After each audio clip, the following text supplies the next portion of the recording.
con cobertura completa a nivel nacional. Canal 10.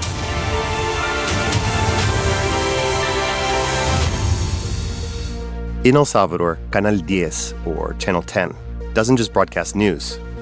It broadcasts one vision of the country. And in that vision, there is only one voice.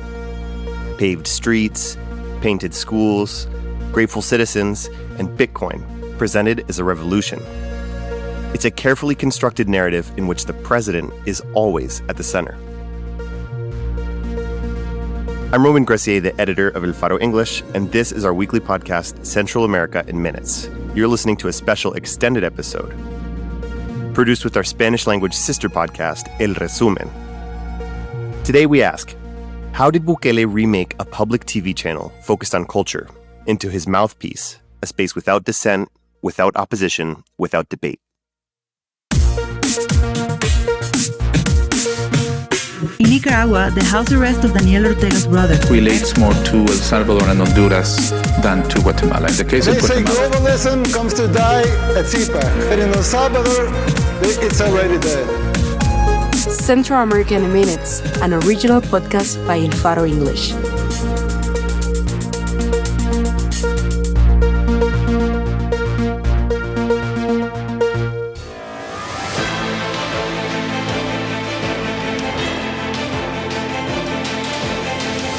Noticiero El Salvador.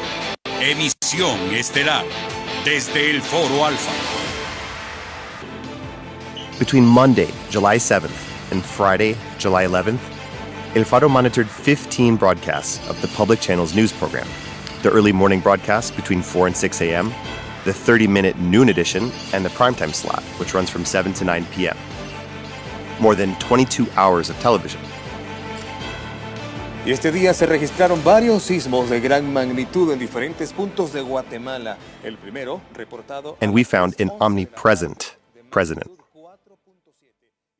El analista Herbert Esmaján afirma que el presidente Nayib Bukele terminó con este patrón. El presidente de la República, Nayib Bukele, informó sobre el estado... Es un evento impulsado por el gobierno del presidente Nayib Bukele a través de la Dirección de Integración. Parte de la visión del gobierno de nuestro presidente Nayib Bukele y dentro del deber... The audio clips used in this episode are excerpts taken directly from those broadcasts. To analyze them, we ran transcripts of each broadcast, more than 400 pages, through large language models. We organized the coverage by headlines, main topics, mentions of the president, tone of coverage, and the presence, or more to the point, absence of critical voices. In 5 days, there were 782 references to Nayib Bukele. Security, his flagship talking point, was not just a news item, but the main plotline. But Canal 10 wasn't always this way. Canal 10. Televisión cultural educativa. Televisión con cultura. Television with culture. That phrase was part of an institutional advertisement for Canal 10 in 1993. The slogan summed up the channel's original purpose. Canal 10 was founded on November 4th, 1964, when the government of El Salvador launched a public television project with an educational mission, alongside Canal 8, or Channel 8. It was called Televisión Cultural Educativa, or Cultural Educational Television, and its administration passed from the Ministry of Education to the Ministry of Culture. In 1989, Canal 8 separated from the state-run system, and since then, Canal 10 has remained the only public channel in operation. Now television in El Salvador is once again at the forefront, and we are going to be pioneers. We are going to be the pilot channel for digitalization. Governments of the right-wing Arena Party, which ruled for 20 years until 2009, maintained the channel's educational function. Former President Mauricio Funes, who served from 2009 to 2014, launched a program on Radio Nacional, public radio. But it was not until the following president, Salvador Sánchez Serén, that the left-wing FMLN administration leveraged Canal 10 to give spokespersons and officials plenty of airtime on TV. Then, in 2020, came the rebranding. Dilapidated and abandoned, like everything left behind by previous governments. But President Nayib Bukele's strategic vision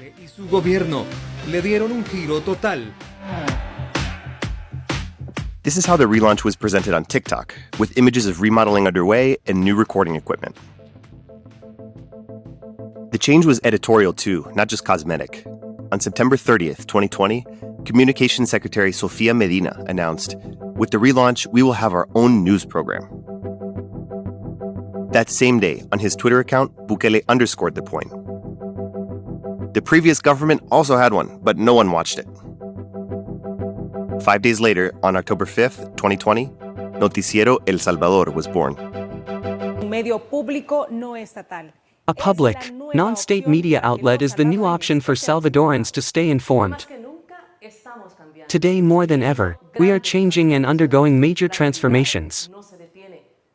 Reality does not stop, which is why we need to find our voice to tell the truth, to inform you so you can make decisions, to denounce the abuses we are experiencing and have experienced, to shout when they want to silence us, to tell our story, our reality, to talk, dialogue, and discuss with all voices, to build a homeland, to be a country.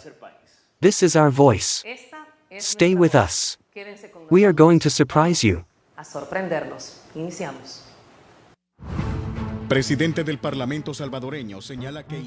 That was the introduction to the first program of Noticiero El Salvador.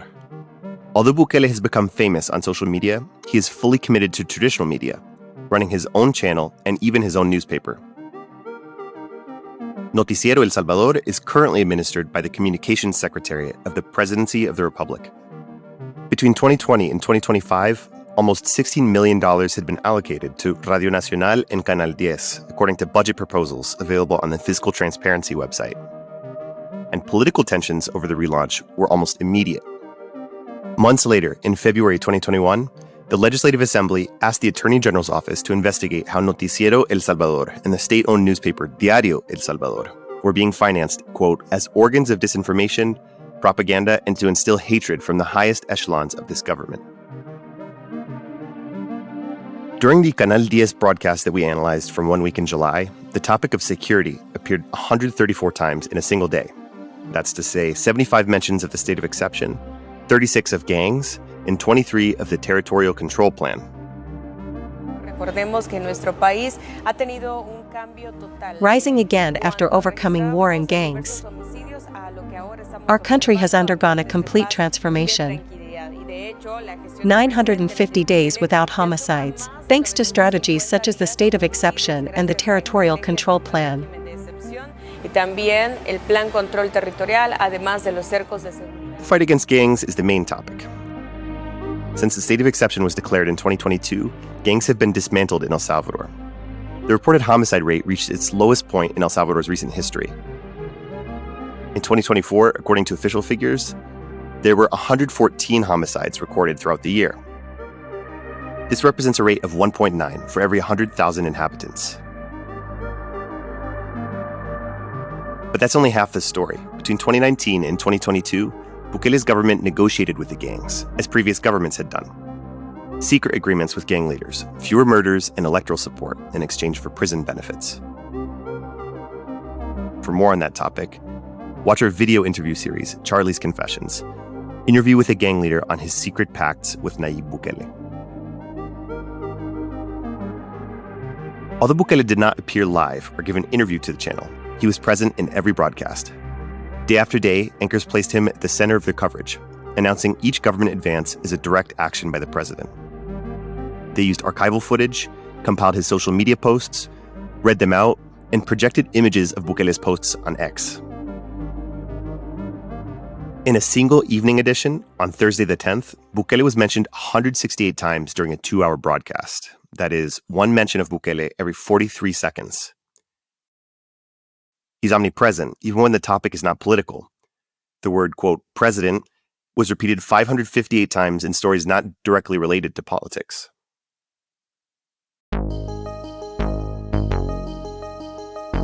His second term began with a different narrative. It is no longer just Bukele against the gangs and his opponents. Now it's El Salvador against the world. Against local and international media, human rights organizations, international bodies, even the UN. It is in Noticiero El Salvador where the government rolls out official responses to controversy.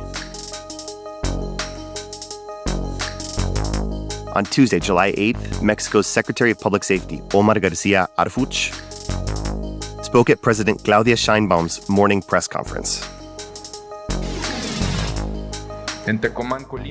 Personnel from the National Center for Monitoring and Protection of Airspace detected an aircraft originating from El Salvador that was transporting 428 kilos of cocaine, and 3 individuals were detained.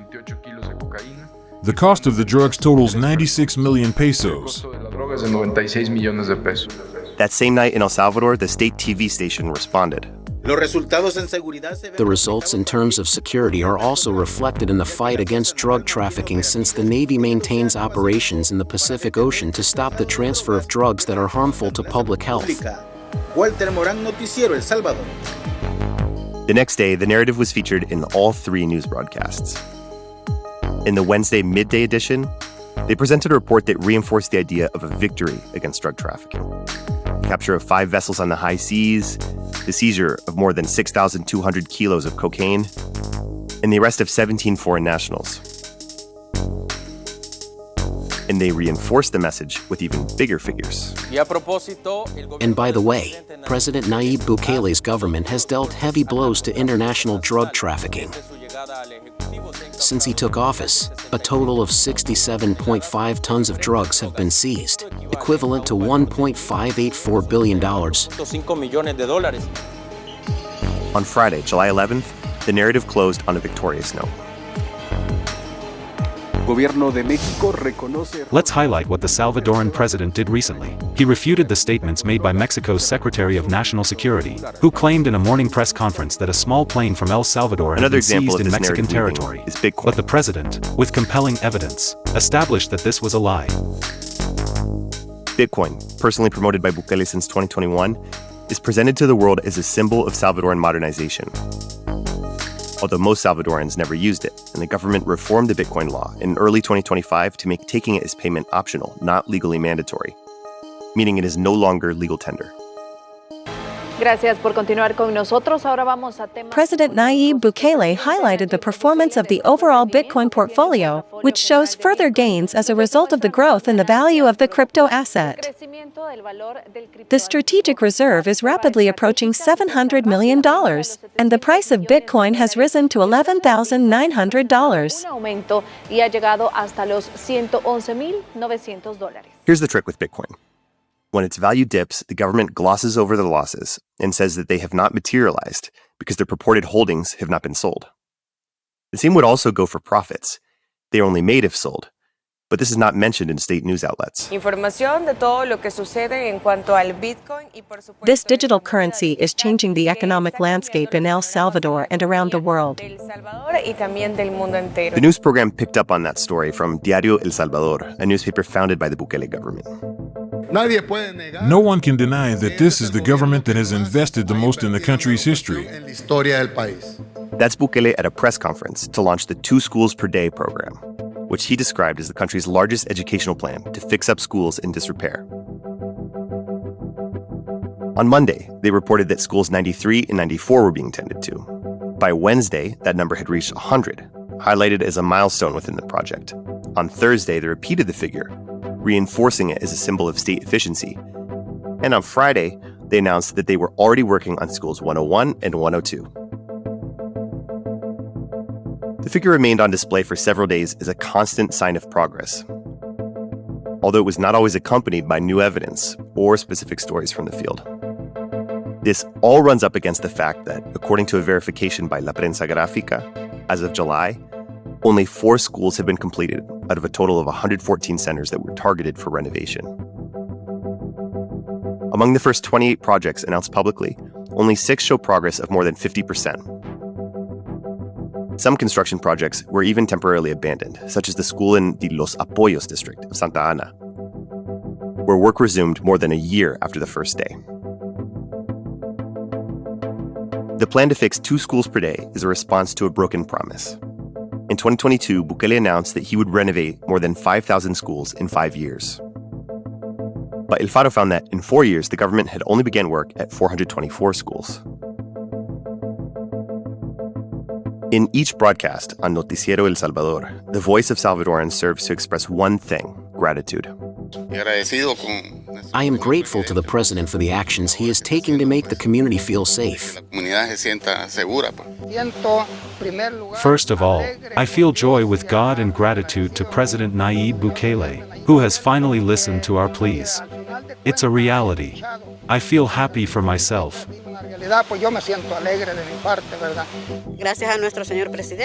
Thank you, Mr. President, because your great effort has been seen.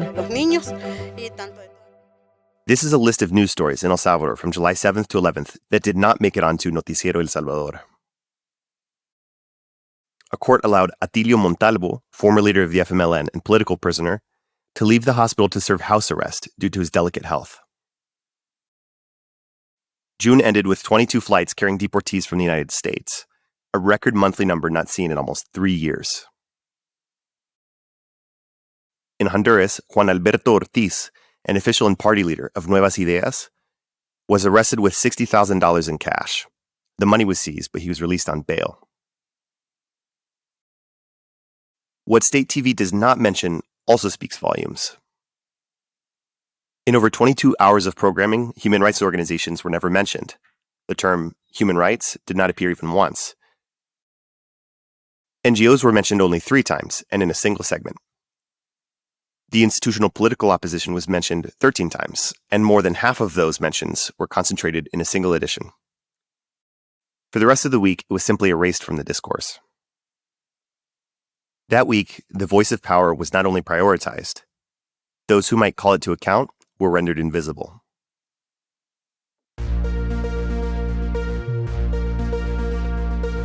This is how a country is built. In prime time, without dissent, without contrast, or, as Bukele had Salvadorans swear in a pledge of loyalty in June 2024, on the day of his unconstitutional inauguration, without complaint.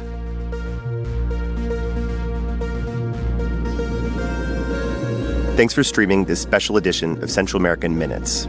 It was produced by Nelson Rauda and Daniel Reyes and adapted into English by Juliana Ramazzini. Editing by me, Roman Gressier, and sound design by Omnion. Help us shine a brighter beacon on Central America at support.elfaro.net, and be sure to subscribe. Next week, we'll be on vacation, but we'll be back in 2 weeks with a new episode. Hasta pronto.